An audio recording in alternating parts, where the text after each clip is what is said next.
Hey there. Are you here because you've wondered how some people can calm an argument with only a few words, or get everyone to listen without even trying? Maybe you've met someone who makes friends effortlessly wherever they go, just by being themselves. Sometimes it feels like they're playing life with cheat codes, quietly mastering the unspoken rules of human behavior the rest of us are still figuring out.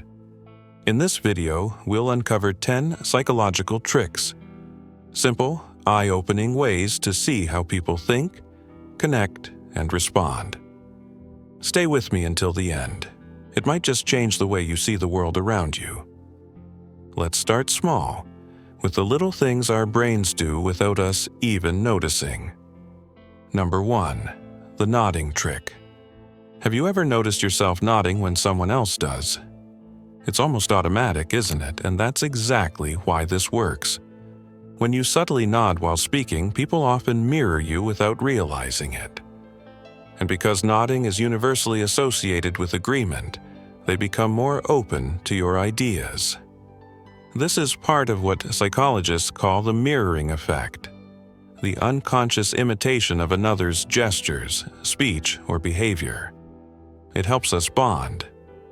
In a study by Gary Wells and Richard Petty called The Effects of Head Movements on Persuasion, participants who nodded while listening were more likely to agree with what they heard.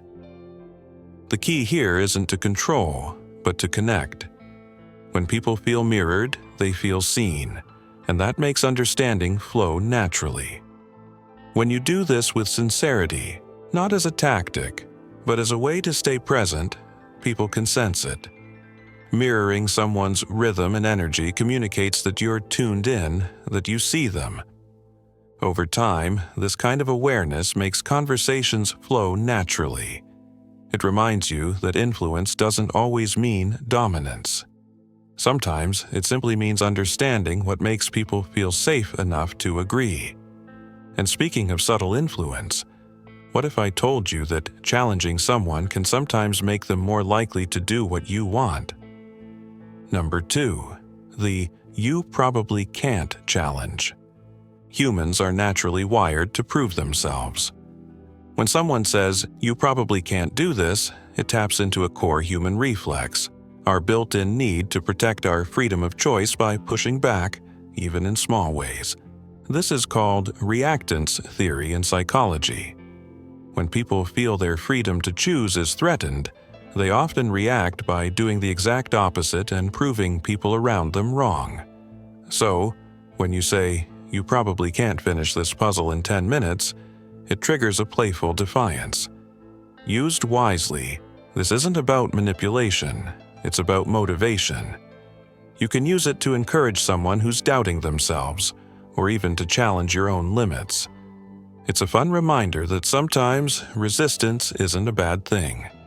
It's proof that our minds crave autonomy. This works because deep down, we all want to believe we're capable. When someone challenges that belief, it sparks something protective, a drive to rise, to prove, to grow. You can use that same psychology on yourself. Instead of seeing doubt as discouragement, see it as fuel. You're wired to overcome resistance, that's proof of your resilience. But sometimes persuasion isn't about challenge at all. It's about using one simple word that flips a switch in someone's brain, a word we all respond to. Number 3. The because effect. Back in 1978, Harvard psychologist Ellen Langer ran a fascinating experiment at a library copy machine. She asked strangers, "Can I use the copier?" And only 60% agreed.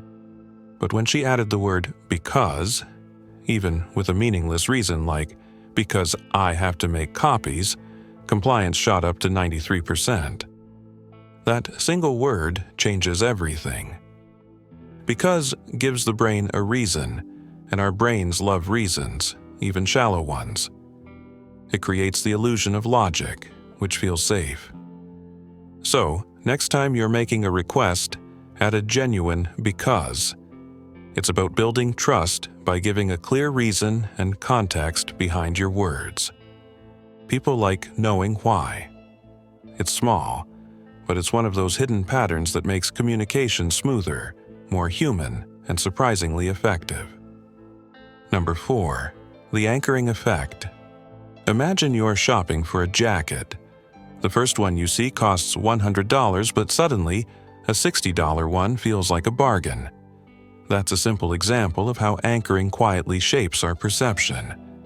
The anchoring effect is our tendency to rely too heavily on the first piece of information we get.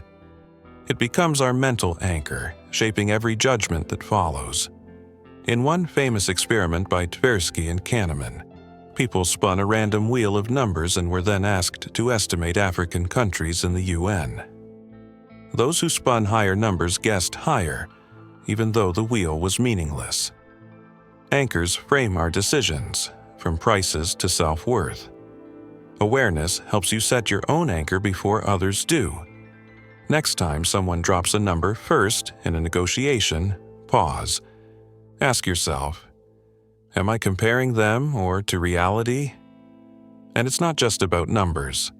The first impression, the first review, even the first emotion you feel can set the tone for everything that comes next. And speaking of comparisons, what happens when something suddenly becomes rare? Number 5. The scarcity effect. Only 2 left in stock. Limited time offer. These phrases tap into one of the oldest psychological triggers: scarcity. When something feels rare, we automatically assign it more value. In 1975, researchers Warshall, Lee, and Adewole ran a cookie experiment. People rated cookies from a nearly empty jar as more desirable than identical ones from a full jar. Nothing changed except the illusion of rarity. Scarcity makes us move faster, fear missing out, and sometimes make choices we wouldn't otherwise. But when you understand it, you regain control.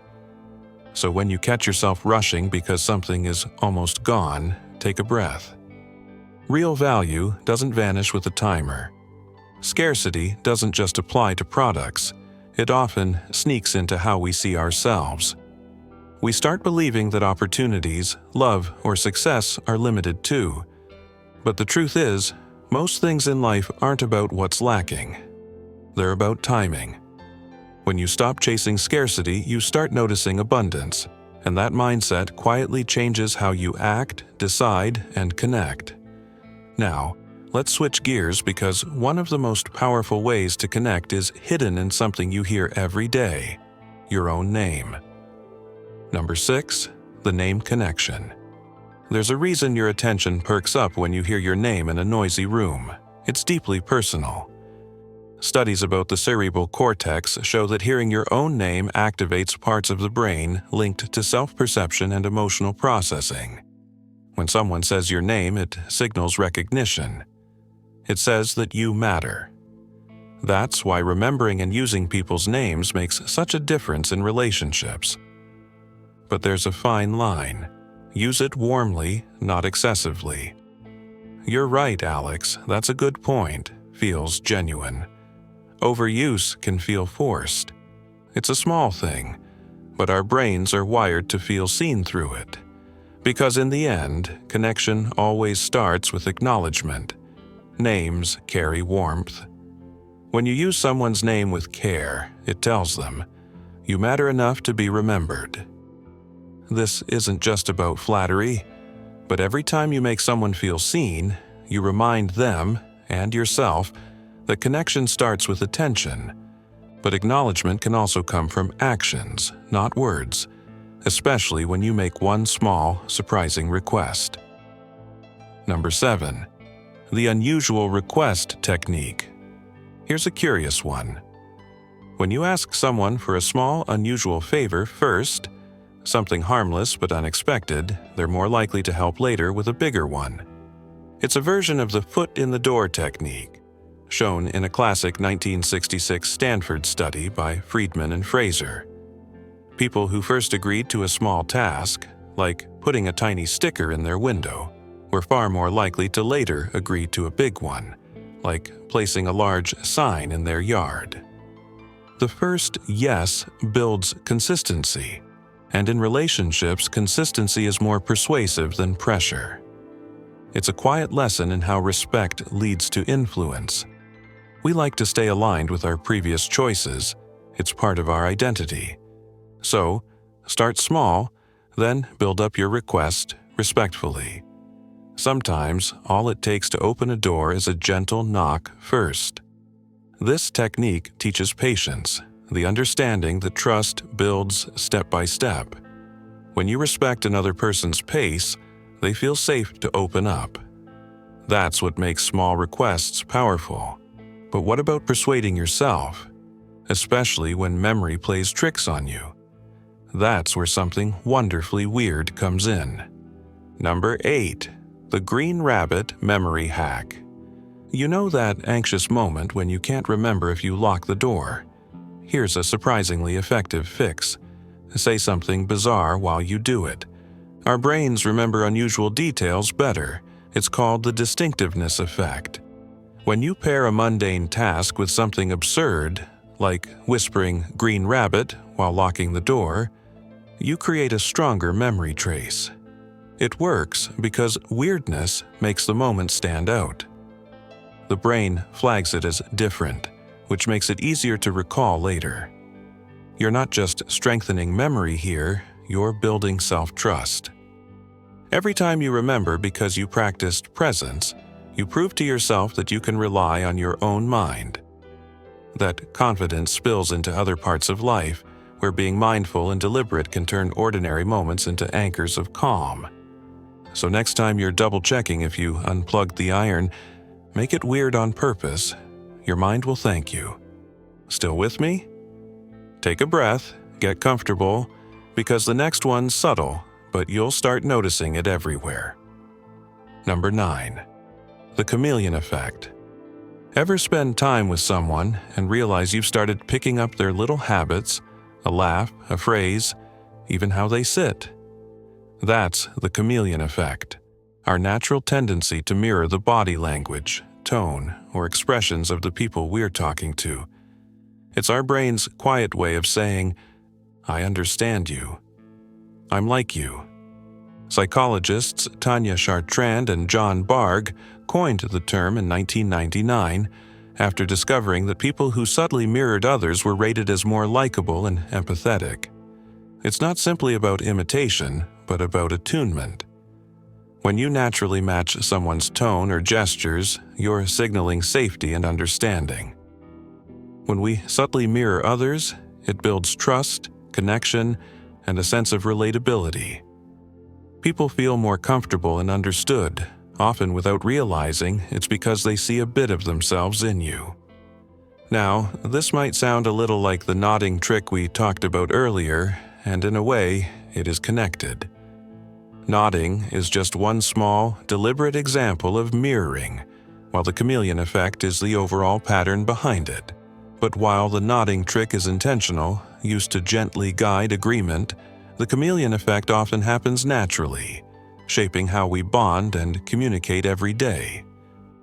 To use this kindly, stay authentic. Listen first, then let your body language flow. And once you become aware of it, you can start using it with intention. It bridges that invisible gap between people, turning ordinary conversations into meaningful connections, much like the gentleness behind the next trick. Number 10. The start with this approach. Imagine asking someone to help with a big task. Can you do this? Sounds heavy, but can you start with this? Feels manageable. That shift in phrasing taps into a psychological principle called chunking. Our brains prefer smaller, defined tasks. It lowers resistance because starting feels easier than doing. You can even use this on yourself when you feel unmotivated. Instead of, "I need to clean the whole room," try, "I'll start by folding this shirt." Once motion begins, momentum takes over. It's one of the simplest but most powerful forms of self-persuasion. This small phrase carries a powerful message. You don't have to do it all right now. It breaks down and overwhelms into movement. Whether it's a task, a dream, or healing, starting small is still starting. That's how progress happens. Gently, one step at a time. You don't have to rush, you just have to begin. Sometimes, giving yourself the chance to begin is already enough. In the simplest sense, psychology reminds us that everyone's just trying to understand and be understood. If that resonated with you, watch this next video.